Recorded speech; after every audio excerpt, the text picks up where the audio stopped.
Pasta एक सार्वभौमिक रूप से आनंदित भोजन है और लगभग हर देश में एक प्रकार का नूडल परोसा जाता है। पास्ता की लोकप्रियता को कई कारकों के लिए जिम्मेदार ठहराया जा सकता है। ये आसानी से निर्मित होता है, इसमें थोड़ा भंडारण स्थान होता है, इसे पकाना आसान होता है और ये जटिल कार्बोहाइड्रेट में समर्थ होता है।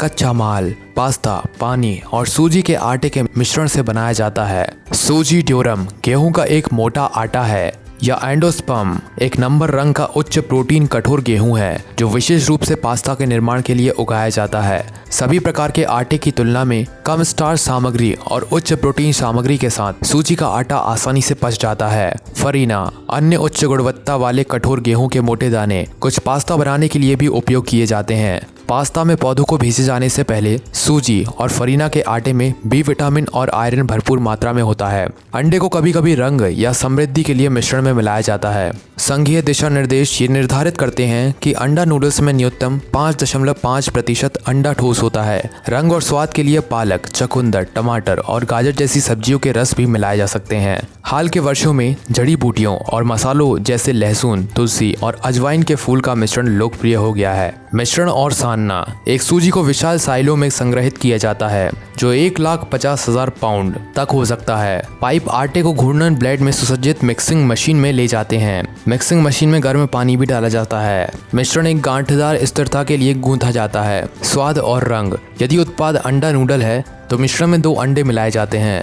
अगर पास्ता को एक स्वाद वाली किस्म बनाना है तो यहाँ सब्जियों के रस डाले जाते हैं। लाल पास्ता के लिए टमाटर या चुकंदर का मिश्रण, हरे पास्ता के लिए पालक, नारंगी पास्ता के लिए गाजर मिलाया जाता है। अतिरिक्त स्वाद के लिए जड़ी बूटियों और मसालों को भी मोड़ा जा सकता है। रोलिंग मिश्रण एक लैमिनेटर में चला जाता है जहाँ इसे बड़े सिलेंडरों द्वारा चादरों में दबाया जाता है। एक वैक्यूम मिक्सचर मशीन हवा के बुलबुले और आटे से अतिरिक्त पानी को दबाते हुए 12% की इष्टतम पानी की मात्रा तक पहुंचने के लिए आटा को और अधिक चपटा करती है। पेस्चराइजेशन 4 आटे का रोल एक स्टीमर के माध्यम से चलता है जो किसी भी मौजूदा बैक्टीरिया को मारने के लिए आटा को 220 डिग्री फ़ारेनहाइट 104 डिग्री सेल्सियस तक गर्म करता है। काटा जाना उत्पादित किए जाने वाले नूडल के प्रकार के आधार पर आटे को या तो काटा जाता है या डाई के माध्यम से धकेला जाता है। रिबन और स्ट्रिंग स्टाइल पास्ता जैसे कि फेटूसीन, लिंगुइन, स्पेगेटी और कैपेलिनी परी के बाल ब्लेड को घुमाकर काटा जाता है। ट्यूब या खोल के आकार का पास्ता बनाने के लिए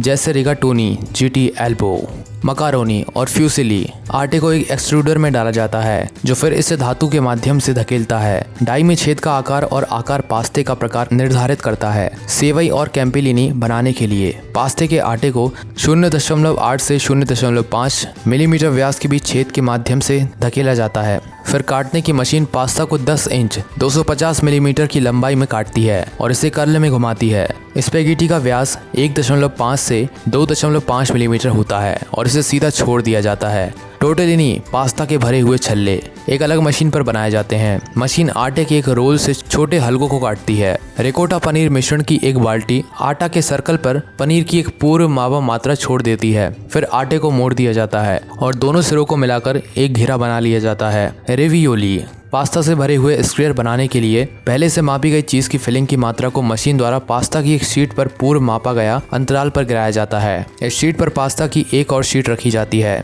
क्योंकि ये कन्वेयर बेल्ट के साथ चलती है। फिर 2 परतें एक काटने की मशीन के नीचे से गुजरती हैं जो पास्ता के पूर्व माप वर्गों में छिद्रित करती है और फिर इसके बाद इसको सुखाने का और पैकेजिंग का काम किया जाता है। तो दोस्तों कैसी लगी आपको आज की ये जानकारी हमें कमेंट करके जरूर बताएं और वीडियो पसंद आई हो तो लाइक शेयर और चैनल को सब्सक्राइब जरूर करें। धन्यवाद।